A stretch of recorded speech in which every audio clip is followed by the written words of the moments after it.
But that merger happened at pace and with a need to stabilise the organisation as quickly as possible. A number of the majority, actually, of the executive leadership team moved on, which meant a new chief executive, a new executive team, and a trust that had merged together. Andy Heeps, Chief Executive Officer of University Hospital Sussex, NHS Foundation Trust, and a Generation Q Fellow at the Health Foundation. A trained consultant obstetrician, Andy brought his clinical expertise from frontline medicine. What for you have been the most important shifts in that new operating model? Actually, some of the models that were emerging through the co-design were not that different to what other big successful trusts had. What advice and reflections would you have for other people thinking maybe we've never quite designed? What would your advice be? Be very clear about your purpose. Make sure that if you're a chief executive, that the rest of your exec team are aligned on that and that your board are aligned on it as well. And if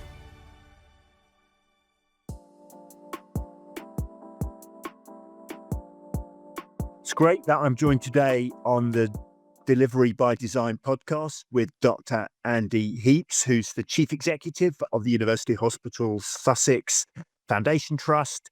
Andy has a clinical background, an extensive career in trust management, and indeed was the Deputy Chief Exec before becoming the Chief Exec last year at the Trust. And it's great to have you join us today, Andy, on the podcast. Well, thanks for inviting me, Alastair. It's really good to be here. So I worked with Andy and his team last year. We did a review of the operating model for the Trust, which was an interesting and I'd probably say challenging project for both of us. I think probably the first place I'd like to start, Andy, was just like, why did you choose as a trust to actually review your operating model, and what did you want to try and achieve by doing that? Yeah, so UH Sussex came into existence in April 2021 as a result of a merger between Western Sussex Hospitals NHS Foundation Trust and Brighton and Sussex University Hospitals Trust. And although it seems like a long time ago, people remember that that was actually in the middle of the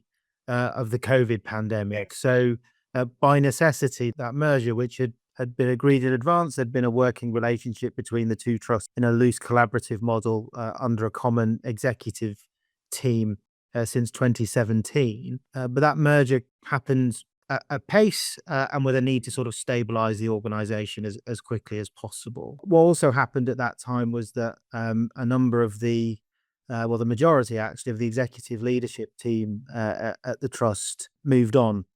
Which meant that there was a new chief executive, a new executive team, and a trust that had merged together. I think it's fair to say I don't think the trust had quite worked out whether it felt that a group model or an integrated trust model had been the right way forward. And as I say, the big important thing was to maintain safe services through COVID. That meant that, and I joined the trust in September 2021 as a managing director, and then went on to become the chief operating officer. And we realized that we needed to create an operating model that basically tried to keep things as safe, as steady as possible, but also started to get us into some of the challenge of the trust that I'm sure we'll come on to, around how do you use the heft behind a bigger united trust to deal with some of the bigger operational challenges. And so we created an operating model back in 2021 that tried to blend the best of both worlds. So it created individual site leadership at each of our 4 main sites. We've got 5 sites with 7 hospitals across them, but also divisional leadership that was fairly aligned with the previous divisional models. So there were 8 divisions. 4 we created as cross-trust divisions, so women's and children's, clinical support services, specialised services, and a cancer division. And then 4 more geographically based for medicine and surgery, aligned to the predecessor organisations. As I say, that happened in the middle of a pandemic. There was a significant change in leadership at the time, and we had to recruit quite a lot of new operational leadership to that model, as well as nursing and clinical leadership. And I think it never quite clicked with the matrix approach of how to lead services across a trust, particularly given some of the challenges we had. So particularly in elective recovery, both BSUH and Western went into COVID with not delivering the 92% RTT standard, which meant that we're coming out of COVID, we were in a much worse position in terms of recovering that position. And there was always a bit of tension between the people appointed to lead at a site level and those leading at a divisional level. We were keen to look at that again. Having had a few years to settle the trust down, the trust board, we developed our new strategy, Excellent Care Everywhere. That was really clear that we didn't want to be a group model. We felt that the challenges the trust faced and that the population health challenges of the people of Sussex meant that we would be far more effective in dealing with that as a single organisation working across our entire footprint. At the same time, we'd had a developmental well-led review that some of these concerns were expressed by our teams on the way that the operating model had worked, and it strongly encouraged us to co-design with our leadership team the new operating model for the trust, which is why we went out to the market, as you'll recall, to sort of find a partner to help us do that would actually give our teams the sense of ownership in that process. So that's how we came about. I think just about a year ago now to seek a partner to help us redevelop an operating model that would help us deliver our new strategy as a single, as we say now, a one UH Sussex. And it's always interesting being born in COVID as an organisation and with that history. I think it was Professor Rudolph Klein said that in the NHS, you're always managing history. And there's a history of the merged trust before the merged trusts. I think I actually first worked in Sussex when it was 4 separate trusts. So I think having that history and then having one UHX, when we came into the trust, it felt like that strategy was the key thing that was kind of orientating us with the work that we were doing. So, and I know that was created through lots and lots of engagement with local people and staff. So that strategy really felt like a North Star driving the process. I think that's right, and still is. So there was a really interesting challenge in that as the chief operating officer, I was responsible for a trust that had 2 separate orthopedic departments, for instance, or 2 separate ophthalmology departments. There was a single challenge on that waiting list, and I felt that our structures were getting in the way of us being able to use the total resource of the organisation to meet the health needs of the population and deal with that, because services were sat in different divisions. And so that previous operating model, I think, supported a silo mentality. And I'm not being critical of people for that. That was their long serving approach. And as you say, a lot of people have been through previous mergers in the organisation, and there was a certain level of integration between pre-legacy organisations, let alone bringing Western and Brighton together. But actually, my sense was that the structure was getting in the way of us being able to use that sort of limited taxpayer pound to deliver services as effectively and as at higher quality as possible. So looking back at the kind of review process, and what did you find most valuable? And then maybe actually also what was most challenging about the review process itself? Well, so you said in the introduction, so I'm an obstetrician by background, and I've been a chief operating officer. So I quite like to be in control of things. And actually, it was really important that we let the organisation tell us what they needed. So there was a certain amount of letting go. As you'll reflect, actually, that was more of a challenge for the organisation as well as we did the process, because as you start to reimagine what the organization might look like, very clear consequences of what that will mean in terms of leadership structures or roles.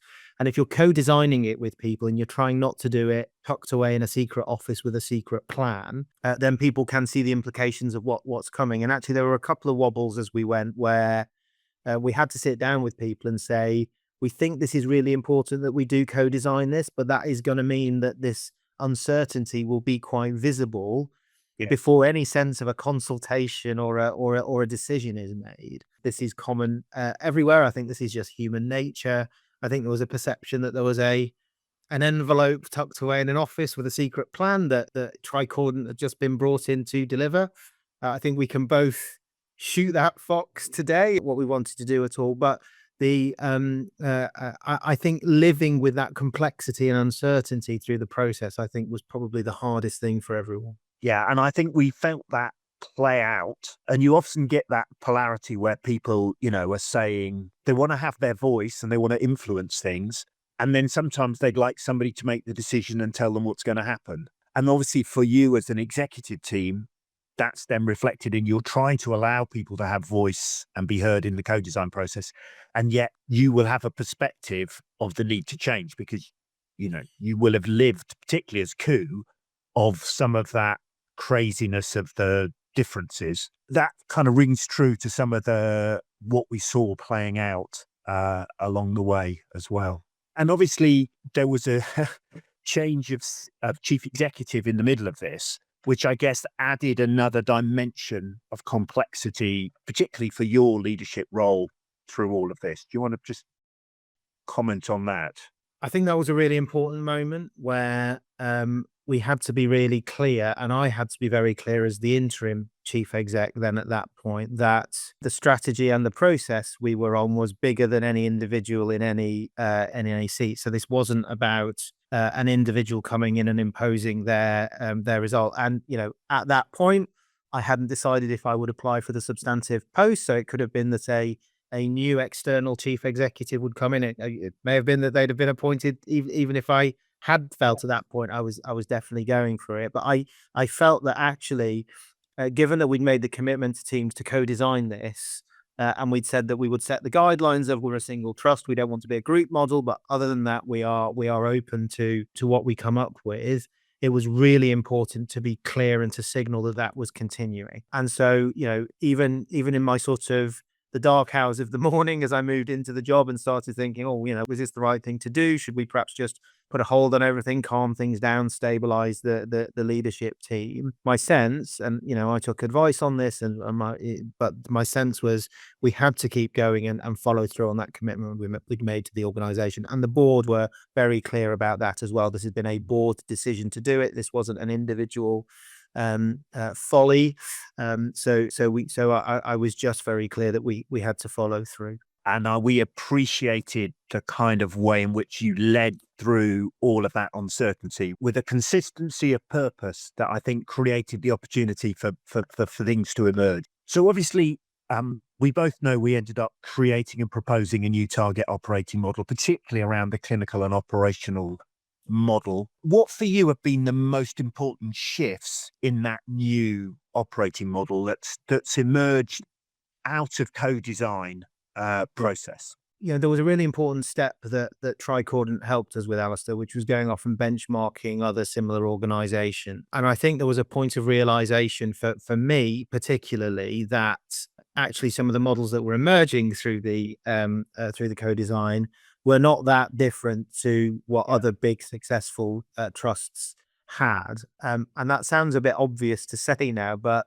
there was something about, I suppose I'd been a little bit worried that we would create something that was a bit weird and a bit different and fudged some of the big decisions to take. I think the fact that you guys were able to come in and hold a bit of a mirror up and say, well, look, these are your options and these are the trusts that have these various models, and they're all sorts of there's a number of trusts that do each of them. I think that was really really helpful. I think the fact that there was there were a couple of things I think that came out of it and out of that process through the design authority that you worked with in terms of the team that were helping to co-design it around it really emerged that the tension between site and division was probably greater than we appreciated as an executive team. And it just helped us get to the clarity that in the position that we are now in as we go live, that divisions are responsible for delivery across the organization. And if I think about what that means, because it's a nice catchphrase, but what does it actually mean? Well, as the chief operating officer, I had wanted to be able to speak to a hospital director at each site about what was going on. But as those hospital directors previously felt that they then needed to steer what was happening at a site level, our divisional leaders felt that because the hospital directors weren't being held accountable for the budgets that the divisions had and the outcomes that they had in their own sort of performance space, that felt unfair. That they were making decisions that they weren't then having to carry the consequence of. So, and there's only a number of ways through that. We could have taken an OD approach to how do people work well and better together. But I think you reflected back to us a very, very loud voice that the divisions wanted to have the responsibility to do the do and deliver for our patients. But they then wanted the space and the lack of ambiguity around that as well. So that emerged, I think, through the process as the very key point.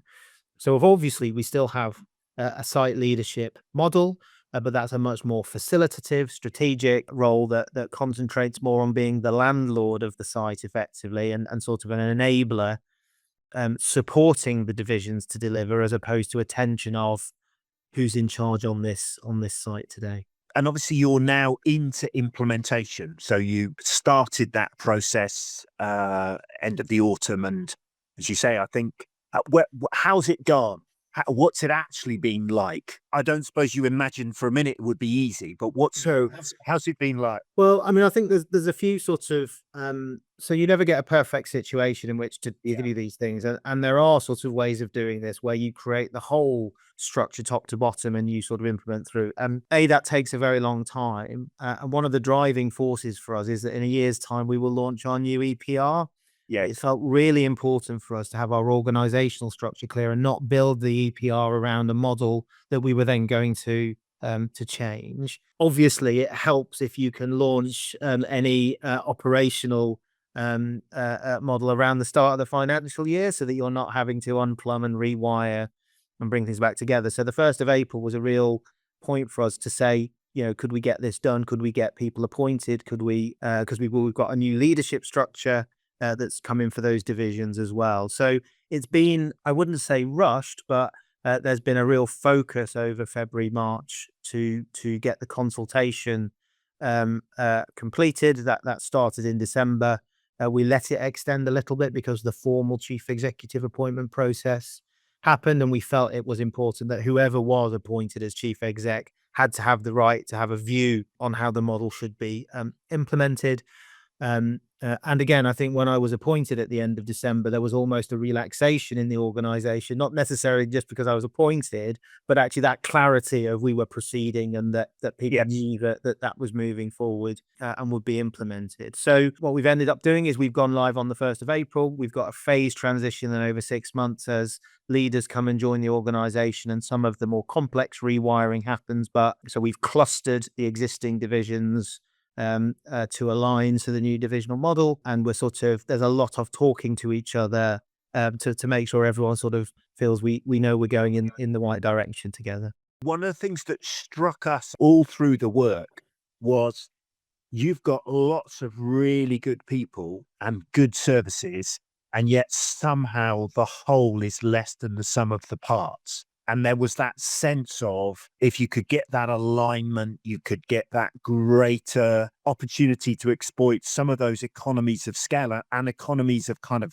just the capability and practice you've got. There was a lot of opportunity to come for improved performance, ultimately benefiting your patients and local populations. The chief exec, does that ring true? I suppose. Yeah, and we had small examples of it, which was the frustrating thing that almost that we weren't I think that's a really nice description. I think the problem with us was that the whole was less than the sum of the parts.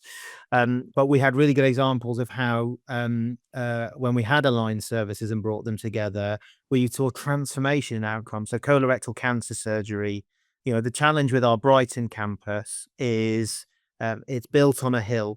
Yes. It's constrained by a city. It's got a great new building. Really lucky that we've got 2 of the new hospital programs buildings going up there. But actually, in order for it to deliver what it needs to deliver, which is tertiary specialist services, we have to take other stuff off, and less high risk work was being cancelled too regularly in order to accommodate the tertiary and trauma. So a couple of years ago, we moved colorectal cancer surgery from the Brighton site to Worthing, where we had really, really good outcomes on colorectal cancer surgery, a really high performing colorectal cancer team. And we've seen a transformation in our time to definitive surgery now for colorectal cancer patients across the trust. I mean, one of the things I really struggled with as the chief operating officer is that I was seeing different lengths of time to treatment and different outcomes in different parts of my organization. I think one of the things this has done for me has made me really reflect on, if you're going to merge organizations and bring them together, be really clear about the purpose. So what is the point of that merger? What are you trying to do?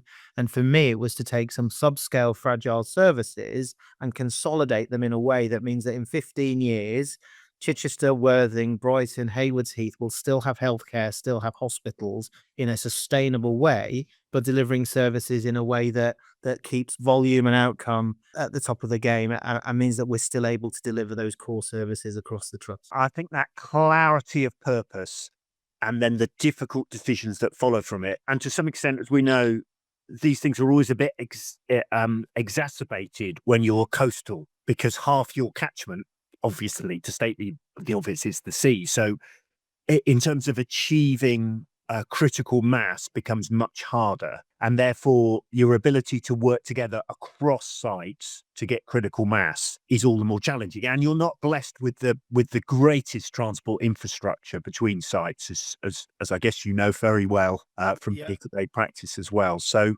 have there been other examples where you've beginning to see the shift of where that one UHX is really working? Yeah, and I suppose if I think about it, if you think about the McKinsey 7S model of the way these things come together, the org chart is an important part, but it's not the only part. It's the way that people work together.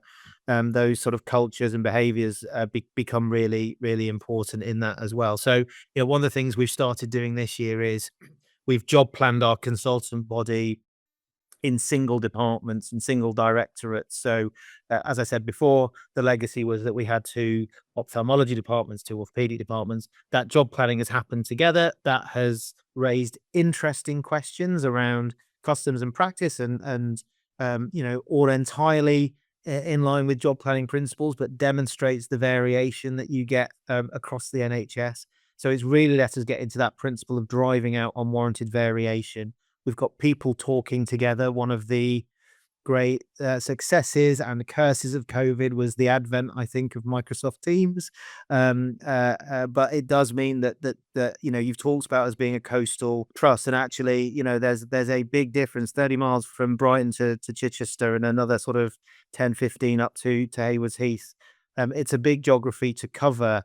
If you think about some of the groups in London, which is where my earlier leadership career, my clinical career took place, a 5-minute cycle between sites is a very different proposition to what we're dealing with, as you say, with the A27, with a big town with a castle in the middle of it that sort of makes traveling difficult.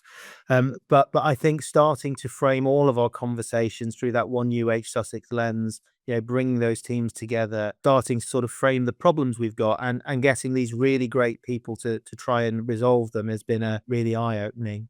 I mean, don't get me wrong, we've still got teams who I think wish it would all go away and kind of felt that the old world was great, and if we could just keep doing things the way we always had, what's the problem? But that's part of the journey we have to help people go along with. So what are you, as you look forward to next, the rest of this year and beyond, what are you anticipating that the new operating model will enable to deliver? Because obviously, like every trust, you're under pressure and you've probably had a disproportionate amount of external scrutiny. It feels a bit unfair with all of the history of COVID, but I guess it is what it is. So what are you hoping it's going to enable? Well, I'm a big believer in Alastair. You've got to deal with the problems you've got, not the ones that you wish you had. So these are the challenges that we have to deal with. It's been really a privilege to interview. We've appointed 4 great new managing directors for the divisions, both from external and internal interest. So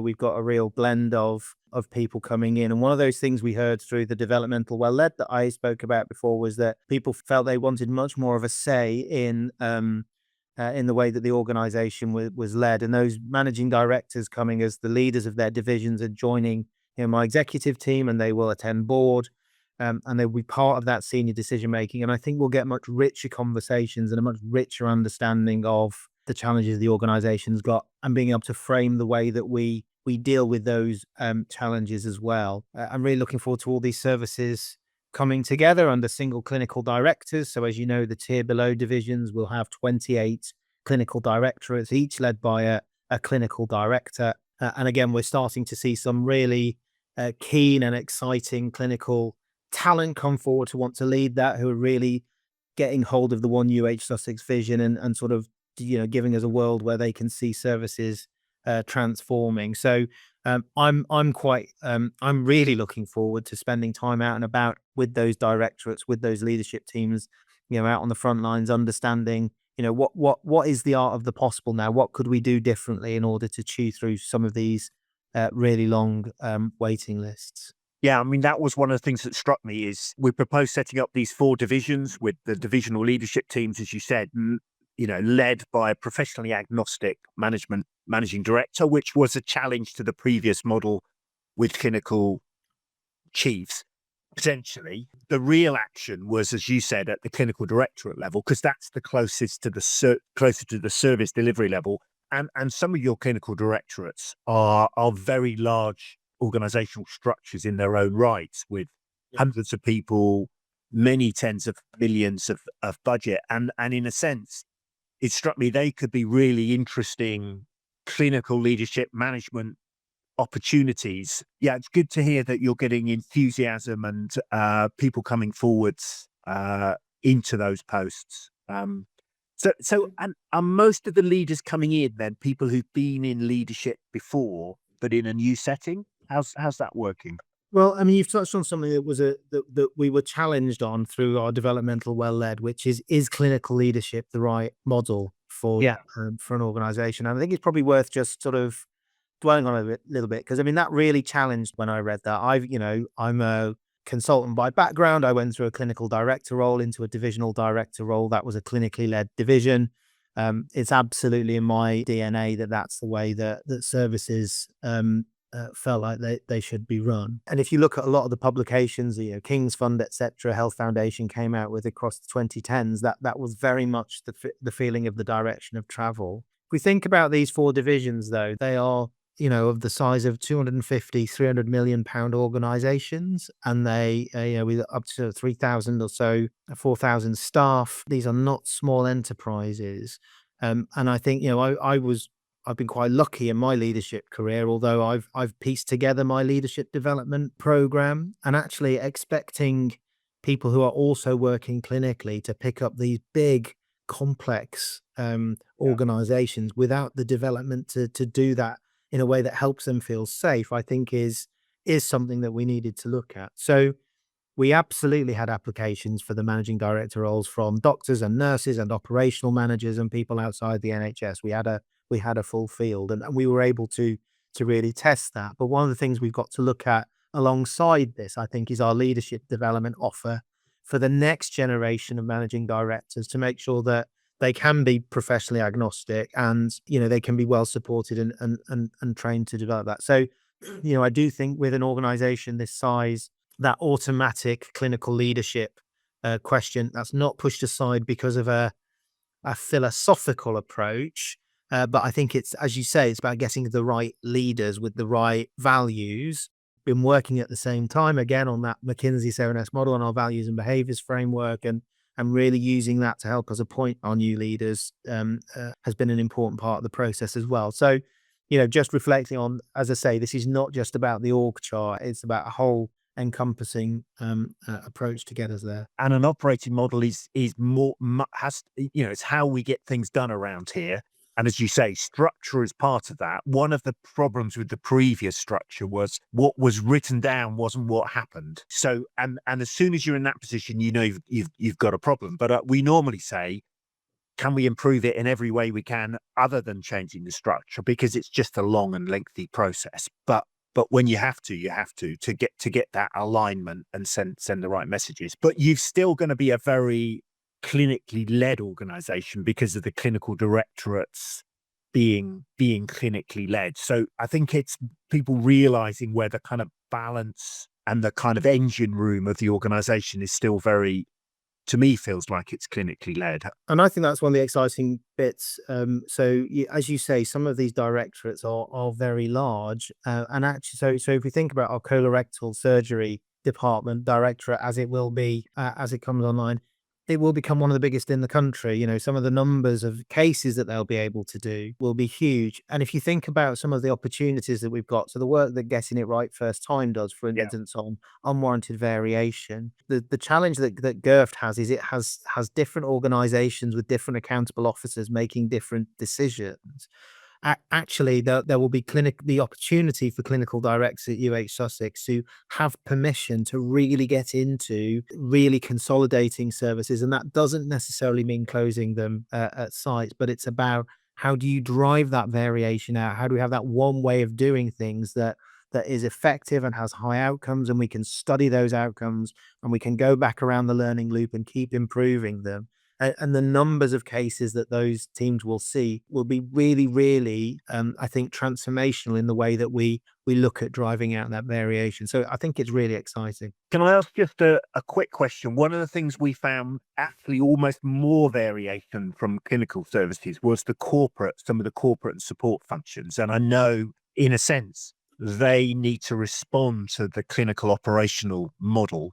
And because there was so much work in that, in a sense, that was it was almost harder to get your head around where corporate services were, because I think we were all a bit surprised by the unwarranted variation and the differences across and some of the legacy stuff and some of the legacy systems. So do you just want to say a little bit about where you were with corporate services aspects of the operating model development?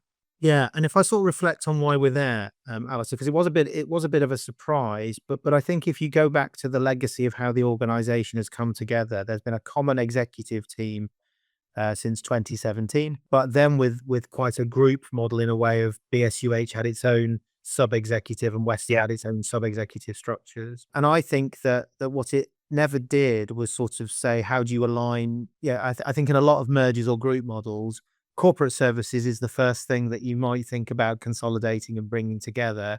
And again, because of COVID, and I'm not being critical of previous leadership teams, I just don't think that work had happened. So the consolidation then happened at the senior level in terms of the director level, but hadn't quite followed through to the point where, you know, even today, and I get a little frustrated when I have to write to an email address that has worthing.hr versus brighton.hr in it. You know, we've not managed to get to that point of aligning, and that's what this next part of our process is going to be very much focused on.